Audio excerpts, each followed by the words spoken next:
आइए क्वेश्चन पे, कितना नंबर तक हो गया था?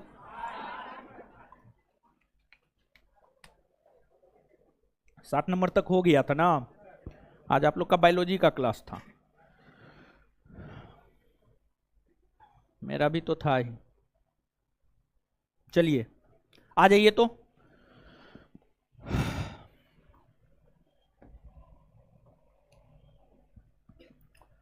अनुसूचित जाति एससी और अनुसूचित जनजाति एसटी को किस अनुच्छेद के अंतर्गत मौलिक सामाजिक, आर्थिक, राजनीतिक तथा सांस्कृतिक अधिकार दिया गया? देखिए, मूल तौर पर जो है छुआछूत की भावना किसके साथ की जाती है? जो एससी और एसटी समुदाय के लोग होते हैं, एससी और एसटी समुदाय के लोग होते हैं, अगर उनके साथ छुआछूत की भावना की जाती है, सामाजिक तौर पर हर तौर पर उसका बहिष्कार किया जाता है, हर तौर पर उसका बहिष्कार किया जाता है। तो अनुच्छेद 17 छुआछूत या अस्पृश्यता का अंत करके एससी और एसटी समुदाय के लोगों को मौलिक सामाजिक, आर्थिक, राजनीतिक, सांस्कृतिक हर प्रकार का अधिकार प्रदान किया। आंसर क्या हो जाएगा? 17 डी नंबर हो जाएगा 17। स्वतंत्रता के अधिकार के भाग के रूप में निम्नलिखित में से कौन सा बिना हथियार के शांतिपूर्ण ढंग से इकट्ठा होने की स्वतंत्रता के अंतर्गत नहीं आता है? कौन नहीं आता है? नहीं आता है। देखिए, बिना हथियार के शांतिपूर्ण ढंग से इकट्ठा होने की स्वतंत्रता, इसकी चर्चा कौन अनुच्छेद में? अनुच्छेद 19 में है ना। अनुच्छेद 19 में इसकी चर्चा है। अनुच्छेद 19 में जो है इसकी चर्चा है घेराव अफसर जो अपना कर्तव्य नहीं निभाते हैं, मतलब वैसे अफसर जो अपना कर्तव्य नहीं निभाता है और ऊपर से जो है धरना दे देता है, यानी आप अपना कर्तव्य भी नहीं निभाइएगा और धरना भी दे दीजिएगा। क्या ये अनुच्छेद 19 में सही बैठता है? नहीं बैठता है। आप काम करने के लिए आपको अफसर बनाया गया है, तो आप काम न कीजिएगा, आप काम भी नहीं कीजिएगा और धरना भी दे दीजिएगा, ऐसा तो नहीं होगा। शांतिपूर्ण इकट्ठा होना, शांतिपूर्ण आम जनता कहीं भी इकट्ठा हो सकता है। एकत्रित जनता जिनको हथियार नहीं रखना चाहिए होता है अनुच्छेद 19 के तहत ही। इस अधिकार के अभ्यास पर राज्य कानून बनाकर तर्कपूर्ण प्रतिबंध लगा सकता है। हाँ, लगा सकता है। देखिए कैसे, कोविड के टाइम में आप याद कीजिए, कोविड के टाइम में आप कहीं पर शांतिपूर्ण इकट्ठा होकर के सभा सम्मेलन कर सकते थे? नहीं ना कर सकते थे। मतलब इस पर तर्कपूर्ण ढंग से, तार्किक ढंग से रोक लगाया जा सकता है, जैसे कोविड के टाइम में हुआ ना जी, हुआ, समझ गए। तो बीसीडी सही है, गलत कौन है? ए नंबर। आंसर क्या हो जाएगा? ए हो जाएगा।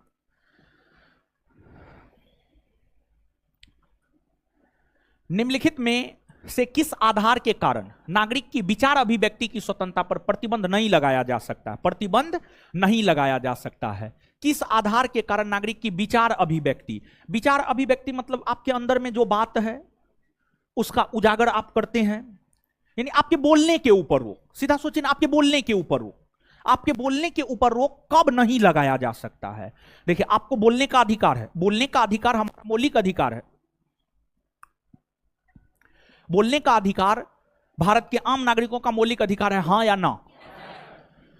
बोलने का अधिकार हमारा आपका सबका मौलिक अधिकार है, लेकिन इसका यह मतलब थोड़े है कि आप कुछ भी बोल दीजिएगा। क्या इसका यह मतलब होता है? इसका तो यह मतलब नहीं ना है हो, इसका तो यह मतलब नहीं है कि आप देशद्रोही नारा लगाइएगा ना, इसका यह मतलब नहीं है। आपके बोलने के अधिकार पर प्रतिबंध लगाया जा सकता है, कुछ परिस्थितियों में प्रतिबंध लगाया जा सकता है, कुछ परिस्थितियों में प्रतिबंध नहीं लगाया जा सकता है। तो यहां पर पूछा जा रहा है निम्नलिखित में से किस आधार के कारण नागरिक की विचार अभिव्यक्ति की स्वतंत्रता पर प्रतिबंध नहीं लगाया जा सकता है, यानी किस आधार पर आपके बोलने के चीजों पर प्रतिबंध नहीं लगाया जा सकता, आपके बोलने के अधिकार पर प्रतिबंध नहीं लगाया जा सकता। पहला, भारत की संप्रभुता, लोक व्यवस्था, न्यायपालिका का अपमान, अवांछनीय आलोचना। देखिए, अगर आप कुछ वैसा बोलते हैं जिससे भारत की संप्रभुता प्रभावित होती है तो आपके बोलने के ऊपर रोक लगाया जा सकता है। इस स्थिति में लगाया जा सकता है। लोक व्यवस्था, आप कुछ ऐसा बोलते हैं कि लोक व्यवस्था बिगड़ जाता है, शासन प्रशासन बिगड़ जाता है, तब भी आपके बोलने के ऊपर रोक लगाया जा सकता है। न्यायपालिका का अपमान, अगर आप न्यायपालिका का अपमान करते, न्यायपालिका का अपमान करता है तो न्यायपालिका तो स्वयं उसको टांग लेता है, समझ गए, उसको जेल तेल भेज देता है। तो न्यायपालिका का अपमान करते हैं, इस स्थिति में भी आपके बोलने के ऊपर रोक लगाया जा सकता है। अवांछनीय आलोचना, मतलब अगर आप आलोचना करते हैं, अब किसकी आलोचना की जाएगी? जो सत्ता में बैठे लोग हैं उसकी आलोचना की जाएगी। तो सत्ता में मोदी जी बैठे हुए हैं तो मोदी जी की आलोचना करेंगे, तो क्या सरकार की आलोचना करेंगे? देखिए सरकार, भारत की अगर हम बात करें तो जो भारत है, भारत एक लोकतांत्रिक देश है, हाँ या ना? भारत एक लोकतांत्रिक देश है, इसमें कोई शक नहीं है, समझिए, इसमें तो कोई शक नहीं है। भारत लोकतांत्रिक देश है। भारत जैसे लोकतांत्रिक देश में आम जनता जिसको चुनती है वो सरकार में आती है। आम जनता ने मोदी जी को चुना है, मोदी जी सत्ता में आए हैं। अब मोदी जी सत्ता में आने के बाद अनर्गल काम करना शुरू कर दे तो आम जनता उसकी आलोचना करेगा, और आम जनता आलोचना करेगा तो क्या उसके मुंह को बंद कर दिया जाए? ना, एकदम नहीं, कभी नहीं।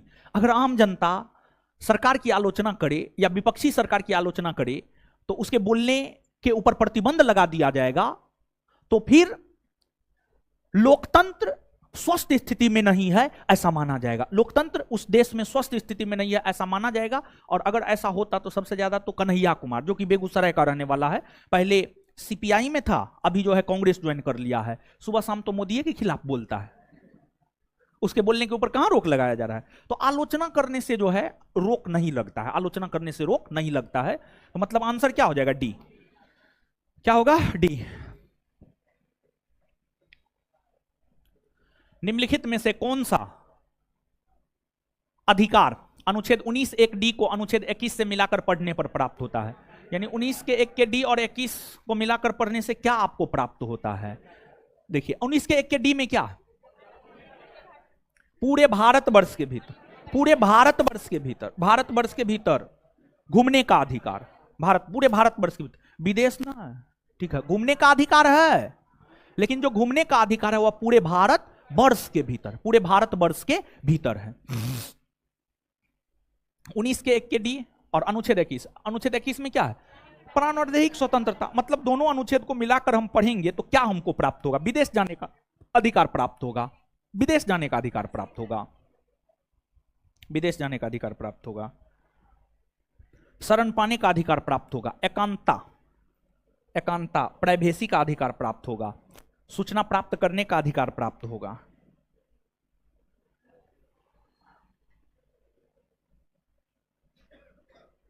इक्कीस में क्या है? वो प्राण एवं दैहिक। अच्छा एक बात और बताइए, प्राण एवं दैहिक स्वतंत्रता है, अनुच्छेद 21 के अंतर्गत तो और भी बहुत सारी बातें हैं। अनुच्छेद 21 के तहत विदेश जाने का अधिकार है ना? हो क्या होगा आंसर? ए होना चाहिए, ठीक है।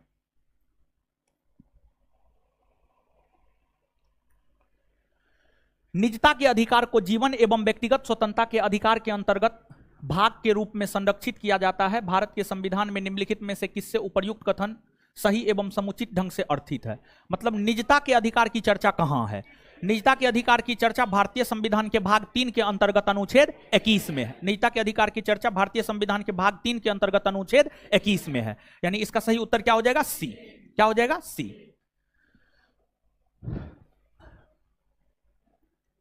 निम्नलिखित में से कौन संविधान के अनुच्छेद 21 के दायरे में नहीं आता है? अनुच्छेद 21 के दायरे में नहीं आता है। एक चिकित्सक द्वारा घायल को चिकित्सीय सहायता देना आता है। कार्यस्थल पर महिलाओं का लैंगिक उत्पीड़न आता है। पानी की गुणवत्ता को दूषित करना आता है। मृत्युदंड आता है? मृत्युदंड नहीं आता है।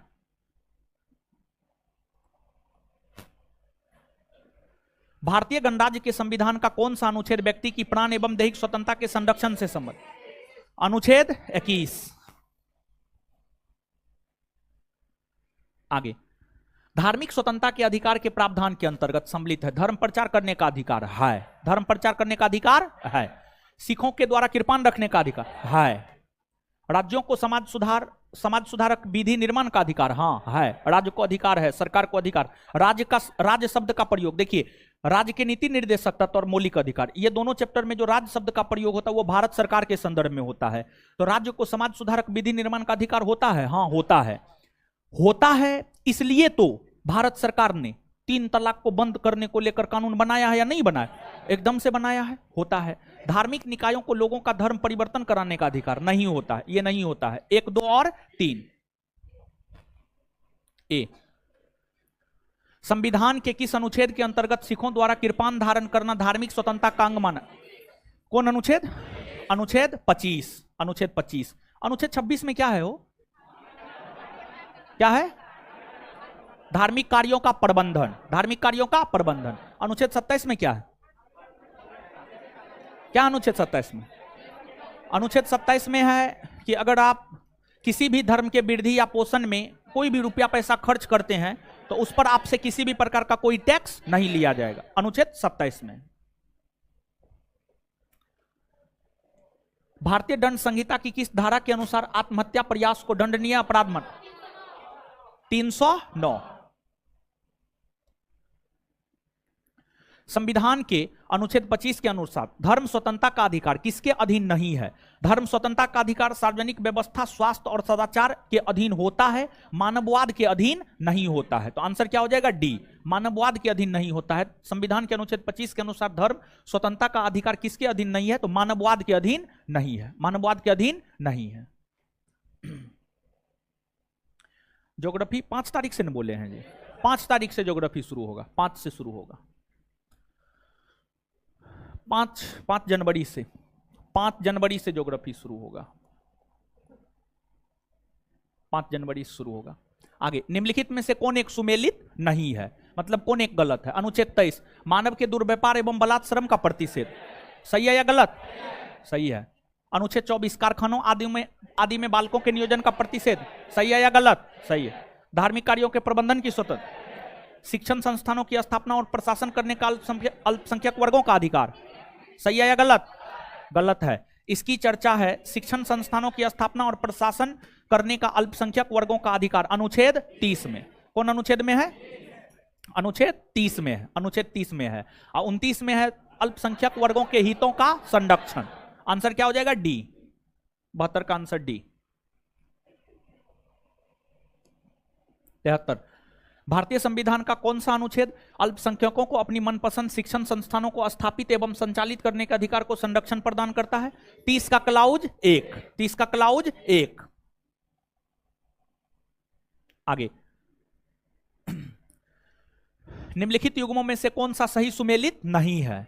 मतलब कौन गलत है? कौन सा सही सुमेलित नहीं है मतलब कौन गलत है? कौन गलत है?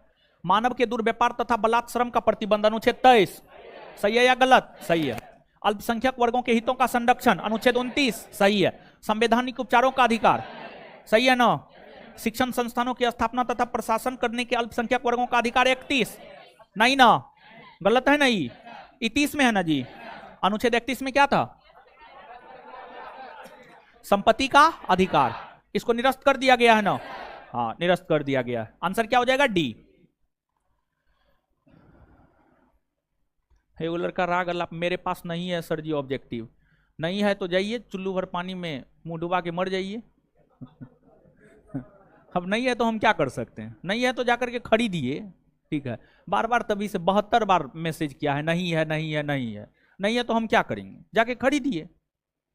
अजीब हाल है। संविधान के अनुच्छेद 26 में धार्मिक कार्यों के प्रबंधन की स्वतंत्रता पर क्या प्रतिबंध लगाया गया है? यानी धार्मिक कार्यों के प्रबंधन की स्वतंत्रता पर प्रतिबंध लगाया जा सकता है अगर लोक व्यवस्था बिगड़ता है, अगर सदाचार बिगड़ता है, स्वास्थ्य बिगड़ता है। समझ गए? मतलब कहने का क्या मतलब है समझिएगा। देखिए एक बात बताइए, धार्मिक कार्यों का प्रबंधन कहां से ले सर जी? आप जो है संस्थान के ऑफिस से ले सकते हैं, और दूसरा आसपास में मुसल्लफपुर हाट में जहां पर संस्थान है उसके आसपास में जो फोटो स्टेट का दुकान है वहां से आप ले सकते हैं। लगभग सब फोटो स्टेट के दुकान में संस्थान का नोट तो मिल ही जाता है, समझ गए? मिल जाता है तो आप कहीं से भी ले सकते हैं संस्थान के आसपास, ठीक है।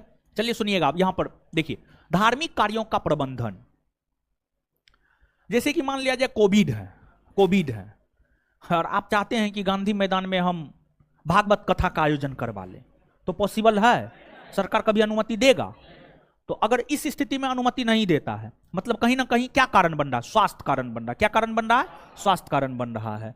फिर इसके बाद जो है मान लिया जाए कि कहीं पर दंगा हो गया, मान लिया जाए गांधी मैदान के एरिया में ही दंगा हो गया और आप चाहते हैं कोई धार्मिक सभा का आयोजन कर ले, तो क्या पॉसिबल है? कभी सरकार आपको अलाउ नहीं करेगा। तो लोक व्यवस्था, सदाचार और जो है आपको स्वास्थ्य, इन 3 स्थितियों, अगर ये 3 चीज बिगड़ता है तो फिर धार्मिक कार्यों के प्रबंधन पर प्रतिबंध लगाया जा सकता है। यही 3 आधार पर प्रतिबंध लगाया जाता है। तो 1, 4 और 5, 1, 4 और 5, डी क्या हो जाएगा? डी नंबर, डी नंबर हो जाएगा डी। 1, 4 और 5, डी होगा इसका उत्तर, डी। निम्नलिखित में से कौन से अधिकार भारतीय संविधान के अनुच्छेद 32 के अंतर्गत प्रवर्तित किए जा सकते हैं? अनुच्छेद 32 के तहत कौन से अधिकार प्रवर्तित किए जाते हैं? कौन से अधिकार लागू किए जाते हैं? कौन अधिकार? संवैधानिक अधिकार, मौलिक अधिकार, सांविधिक अधिकार, उपरोक्त सभी। मौलिक अधिकार ना जी, मौलिक अधिकार ना, संवैधानिक अधिकार आप लोग कैसे कह रहे हैं? मौलिक अधिकार होगा इसका उत्तर। जब आपके मौलिक अधिकार का हनन होता है तब ना आप अनुच्छेद 32 के तहत सुप्रीम कोर्ट जाते हैं, और सुप्रीम कोर्ट 5 प्रकार का रीट जारी करता है। उस रीट के माध्यम से आपके मौलिक अधिकार को बहाल सुप्रीम कोर्ट करवाता है। तो मौलिक अधिकार होगा यहां पर। क्या होगा? मौलिक अधिकार। आगे, निम्नलिखित कथनों पर विचार कीजिए। अनुच्छेद 301 संपत्ति के अधिकार से संबंधित है, सही है या गलत? गलत है। 301 में व्यापार वाणिज्य की स्वतंत्रता है न हो। 301 में क्या संपत्ति के अधिकार की? नहीं। संपत्ति के अधिकार की चर्चा अनुच्छेद 300 के क में, अनुच्छेद 300 के क में है। 301 में नहीं है, बल्कि अनुच्छेद 300 के क में है। सो कह रहे हैं महाराज, बहत्तरी काहे के लिए आए हैं? रूम पर सोते आराम से, क्या दिक्कत था? आज तो 31 दिसंबर भी है, आराम से मजा मारते रूम पर, समझ गए? अजीब हाल है। चलिए, संपत्ति का अधिकार एक विधिक अधिकार है, किंतु यह मूल अधिकार नहीं है। क्या है? बोलिए। सही है, संपत्ति का अधिकार एक विधिक अधिकार है, मूल अधिकार थोड़े है, नहीं है। भारत के संविधान में अनुच्छेद 300 के क उस समय केंद्र में कांग्रेस सरकार द्वारा 44वां संविधान संशोधन से अंतः स्थापित किया गया था। सही है कि गलत? उस समय कांग्रेस का सरकार था। उस समय कांग्रेस की सरकार नहीं थी, बल्कि उस समय जनता पार्टी की सरकार थी। कांग्रेस की सरकार नहीं थी, बल्कि उस समय जनता पार्टी की सरकार थी। जनता पार्टी की सरकार थी और प्रधानमंत्री थे मोरारजी देसाई। मोरारजी देसाई थे। तो ये गलत हो गया न हो, तो कौन सा सही है? केवल 2, यानी आंसर क्या हो जाएगा? ए नंबर, ए नंबर हो जाएगा।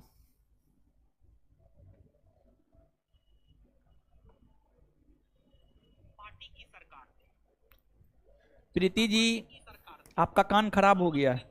देखिए तो, देखिए इतना आवाज अब कितना रहेगा? देखिए ये प्रीति कुमारी लिख रही है कि साउंड कम है। कान खराब है ना जी उसका? हाँ, कान खराब है आपका महाराज, कान सही करवाइए, साउंड ठीक है यहाँ से। अरे वहां पे क्या कर रहे हैं आप? सो रहे हैं क्या हो? हैं? उसको मैसेज लिखिएगा ना कि साउंड सही है। थोड़ी ये अपने दुनिया में है। न्यू ईयर विश कर रहा होगा किसी भूटानी तो है, ये है, समझे? आंसर ये होगा। वहां पे कमेंट का जवाब दीजिए कि साउंड ठीक है यहां से।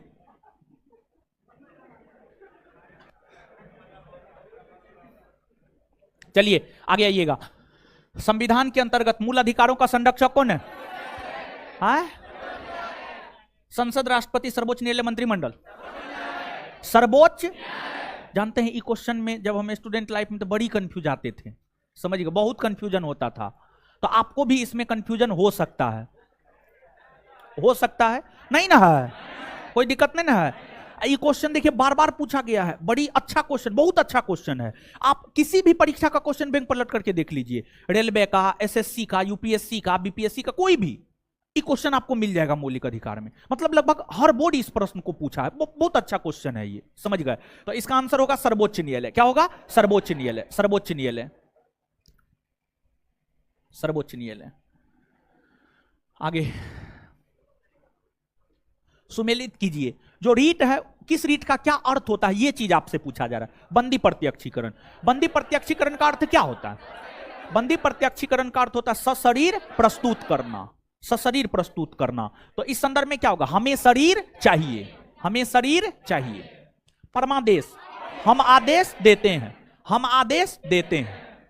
प्रतिषेध, प्रतिषेध का मतलब होता है रोकना। क्या होता है? रोकना, रोकना।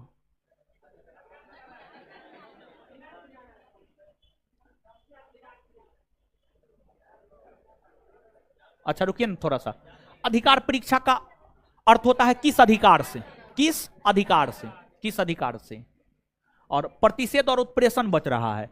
देखिए प्रतिषेध और उत्प्रेषण की हम बात करें तो जो प्रतिषेध और उत्प्रेषण है, प्रतिषेध और उत्प्रेषण जो है आपको दोनों अधीनस्थ न्यायालय, दोनों रीट जो है आपको ऊंचे के न्यायालय, ऊपरी न्यायालय, नीचे न्यायालय को लेकर जारी करती है। नीचे के न्यायालय को लेकर जो है दोनों प्रकार का रीट जारी करती है। तो इसमें जो है प्रतिषेध हो जाएगा अधीनस्थ और उत्प्रेषण हो जाएगा पूर्णतया सूचित कीजिए। ठीक है, मिलाइए तो क्या होगा, सी नंबर, सी होगा 79 का सी।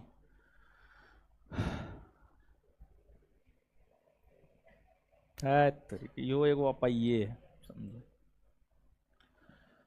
भारतीय संविधान के अनुसार किसी भी व्यक्ति को जिसे गिरफ्तार अथवा बंदी किया जाता है सबसे नजदीकी मजिस्ट्रेट के समक्ष उपस्थित करना होगा 24 घंटा के अंदर, 24 घंटा के अंदर। और देखिए ध्यान दीजिएगा, एगो बात जान लीजिए, अगर आपको गिरफ्तार किया गया है और 24 घंटा के भीतर न्यायालय के समक्ष प्रस्तुत नहीं किया गया है तो आप समझ जाइए कि केस नहीं बना है, फालतू का ही हमको गिरफ्तार करके रखा हुआ है। तो पुलिस को पटा करके जो है कुछ पैसा वैसा दे करके निकल सकते हैं आप, समझ गए। कभी कभी पुलिस जो है ऐसे अगर आप जो है ना इधर उधर ज्यादा कीजिएगा ना तो इधर उधर मतलब आपसे अगर यानी उस समाज को दिक्कत होगा तो समाज के लोग कंप्लेन कर देता है, समाज के लोग कंप्लेन कर देता है तो कंप्लेन में कह देता है कि ज्यादा कुछ मत कीजिएगा, ठीक है, हाजते से छोड़ दीजिएगा, समझे। तो ऐसा भी होता है, ऐसा बहुत बार हुआ भी है, समझ गए। हाजत जो है, कभी हाजत में जाइएगा तब पता चलेगा हाजत क्या होता है। हाजत बड़ी खत्म चीज होता है, समझे। बस यही देखिए, अभी स्टूडेंट लाइफ में है, प्रयास ये कीजिए कोई केस उस ना हो, क्योंकि कोई केस आपके ऊपर हो जाता है ना तो फिर करेक्टर सर्टिफिकेट नहीं बनता है आपका, नौकरी में बड़ी दिक्कत होता है, बहुत दिक्कत होता है, समझ गए। इसलिए पटना आए हैं, सीधा नौकरी लेकर के घर जाइएगा, उससे पहले घर नहीं जाना है। आगे आइए, मौलिक अधिकारों को लागू करने के लिए निम्नोक्त में से किसी न्यायालय द्वारा जारी किया जा सकता है डिक्री, अध्यादेश, समादेश, अधिसूचना, रीट। मौलिक अधिकार, यहां पे क्या कर रहा, क्वेश्चन क्या कर रहा, मौलिक अधिकार को लागू करने के लिए, मौलिक अधिकार को लागू करने के लिए न्यायालय क्या जारी करता है, रीट जारी करता है, रीट जारी करता है, यानी समादेश, रीट यानी समादेश।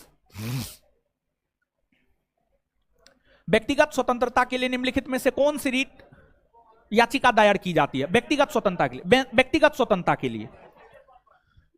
देखिए एक रीट है जो अनुच्छेद 21 और 22 को संरक्षण प्रदान करता है, कल भी क्वेश्चन डिस्कशन के दौरान हम आपको बताए थे, कौन, बंदी प्रत्यक्षीकरण रीट, अनुच्छेद 21 और अनुच्छेद 22 दोनों को संरक्षण देता है नो। और अनुच्छेद 21 में व्यक्तिगत स्वतंत्रता की बात है या नहीं है, एकदम है व्यक्तिगत स्वतंत्रता की बात। मतलब जो बंदी प्रत्यक्षीकरण रीट है, बंदी प्रत्यक्षीकरण रीट जो है, बंदी प्रत्यक्षीकरण रीट जो है आपको व्यक्तिगत स्वतंत्रता को लेकर जारी किया जाता है। क्या होगा उत्तर, हेबियस कॉर्पस। हेबियस कॉर्पस को ही हिंदी में हम लोग बंदी प्रत्यक्षीकरण कहते हैं नो, हाँ कहते हैं, हेबियस कॉर्पस यानी सी नंबर।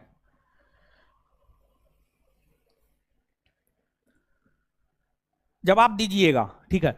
विभिन्न प्रकार के समादेश यानी रीट जारी करने का अधिकार सर्वोच्च न्यायालय के अतिरिक्त निम्नांकित में से किस या किन न्यायालय को प्राप्त हो, सर्वोच्च न्यायालय के साथ साथ राज्य के, क्या जिला न्यायालय को होता है, नहीं ना होता है, आंसर ए होगा। क्या होगा, ए होगा।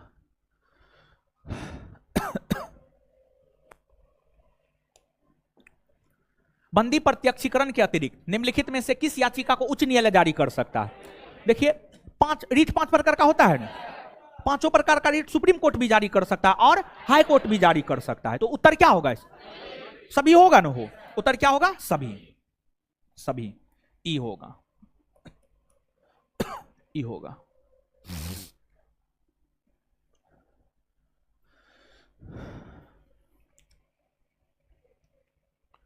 देखिए ऐसे दीवानी केस में दिक्कत नहीं होना चाहिए, लेकिन फिर भी थोड़ा बहुत दिक्कत तो हो ही जाता है, नहीं होना चाहिए दिक्कत।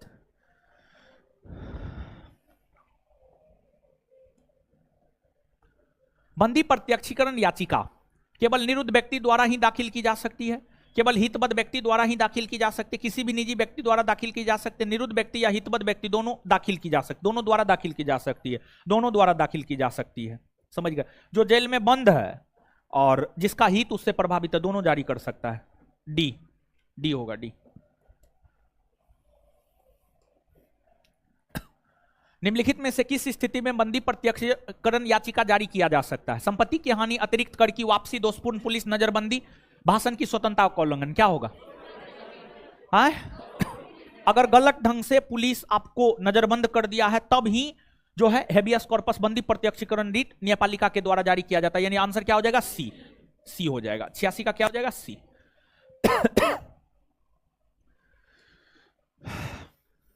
किसी व्यक्ति का अवैध निरोध के मामले में न्यायालय द्वारा जारीकृत परमादेश निम्न में से कौन है? बोलिए। अवैध निरोध मतलब गलत तरीका से गिरफ्तार किया गया, तो उसको लेकर कौन? बंदी प्रत्यक्षीकरण, हेबियस कॉर्पस, बंदी प्रत्यक्षीकरण। निम्नलिखित में से किस याचिका का शाब्दिक अर्थ होता है हम आदेश देते हैं? किसका होता है? परमादेश, परमादेश का होता है। ज्योग्राफी जो है 5 जनवरी से शुरू हो रहा है। तन्नू कुमारी। निम्नोक्त समादेशों में से कौन सा समादेश किसी अवैध व्यक्ति से सरकारी पद को बचाने के लिए जारी किया जाता है? अधिकार परीक्षा, अधिकार परीक्षा। व्यक्ति, निगम अथवा अधीनस्थ अधिकरण जिस कार्य को करने के लिए आबद्ध है उस कार्य को करने के लिए जारी करने वाले रीट को क्या कहते हैं? मतलब मान लिया जाए कि हम हैं, मान लिया जाए कि हम एक व्यक्ति हैं, हम एक व्यक्ति हैं, हम जो है सरकारी टीचर हैं, सरकारी टीचर मान लिया जाए सरकारी टीचर हैं, मतलब सरकार ने हमें नियुक्त किया है, सरकार हमको पैसा दे रहा है और हम पढ़ा नहीं रहे हैं, स्कूल जाकर के नहीं पढ़ा रहे हैं। सर समाज का लोग, स्कूल का टीचर, प्रिंसिपल सब कोर्ट में जाकर के हमारे खिलाफ जो है कह दिया कि फलना टीचर है जो नहीं पढ़ा रहा है। तो कोर्ट को जैसे जानकारी होगा तो कोर्ट हमको आदेश देगा, कहेगा कि आप जो है अपने कर्तव्यों का निर्वहन क्यों नहीं कर रहे हैं। ठीक है, तो वही क्वेश्चन आपसे पूछा जा रहा है। अगर कोई व्यक्ति, निगम अथवा अधीनस्थ अधिकरण जिस कार्य को करने के लिए आबद्ध है, जिस काम को करने के लिए वो बनाया गया है, जिस काम को करने के लिए वो नियुक्त किया गया है, उस कार्य को नहीं कर रहा है, तो इसको लेकर कोर्ट कौन रीट जारी करता है? तो परमादेश रीट। कौन रीट? परमादेश।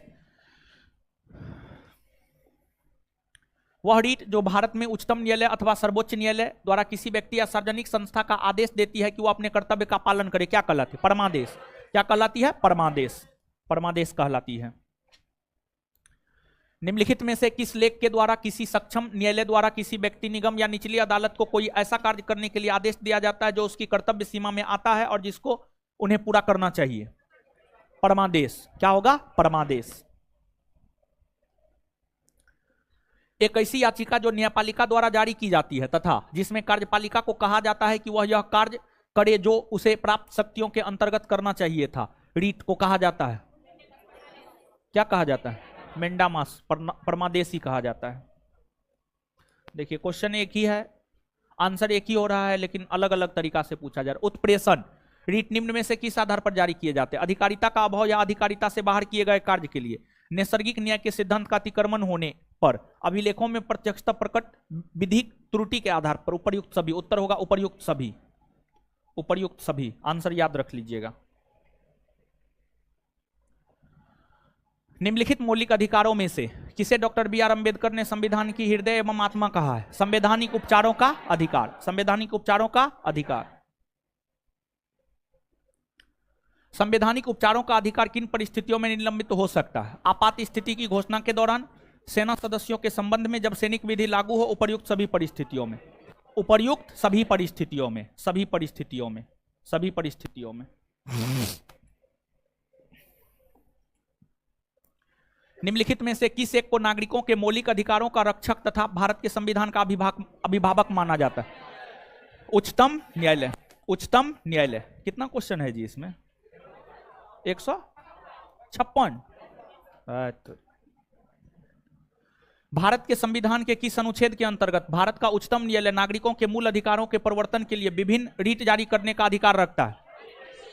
अनुच्छेद 32।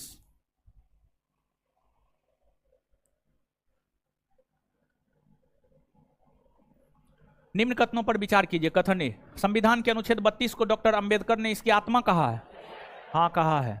अनुच्छेद 32 मौलिक अधिकारों के अतिक्रमण के विरुद्ध प्रभावी उपचार का प्रावधान करता है। हाँ करता है। और मौलिक अधिकारों के अतिक्रमण के विरुद्ध प्रभावी उपचार का प्रावधान करता है, इसलिए अनुच्छेद 32 को डॉक्टर अंबेडकर ने आत्मा कहा है। मतलब दोनों स्टेटमेंट सही है, साथ ही साथ स्पष्टीकरण भी सही है। स्पष्टीकरण भी क्या है? सही है। समझ गए? अब छोड़ देते हैं, ठीक है। सुनिए, हल्ला मत कीजिए। देखिए, आज तो थोड़ा देर ही क्लास हुआ है।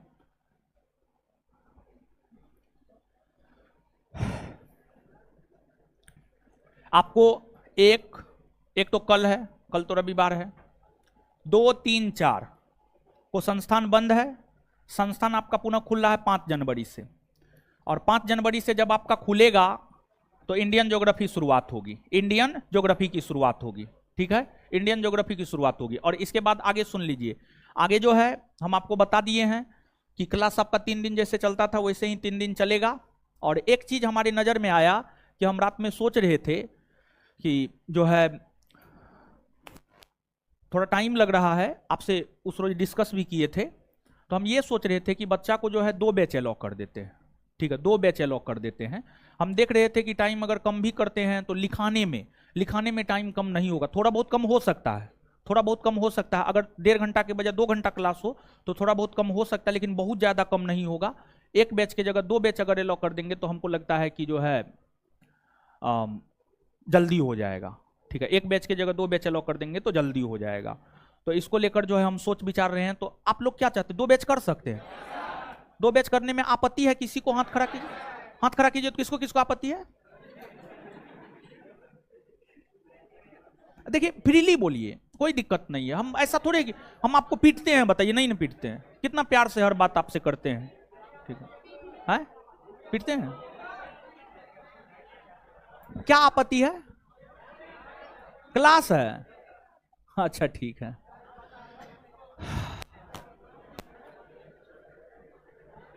जीतू जी 5 तारीख के बाद आइए ना, ज्यादा बेटर रहेगा।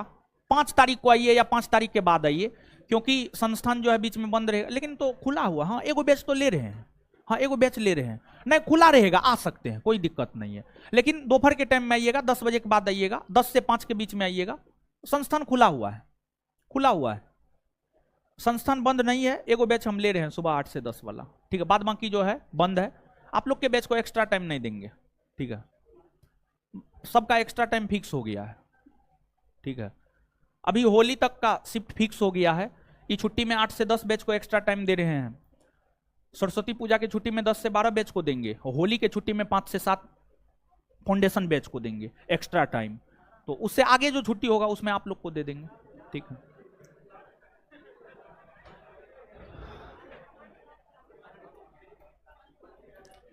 बायोलॉजी के बाद जो है ना यहाँ पर इकोनॉमिक्स लाइए, केमिस्ट्री।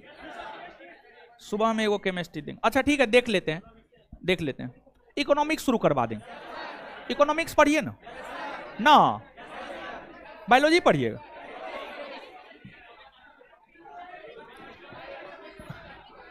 चलिए ठीक है, और सब बढ़िया है, ठीक है।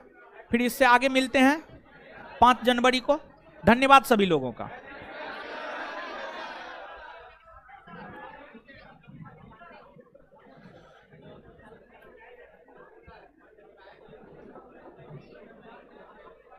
जाइए, अब आज जाइए, नया साल मनाइए। पुराना साल को विदा कीजिए, नया साल को मनाइए।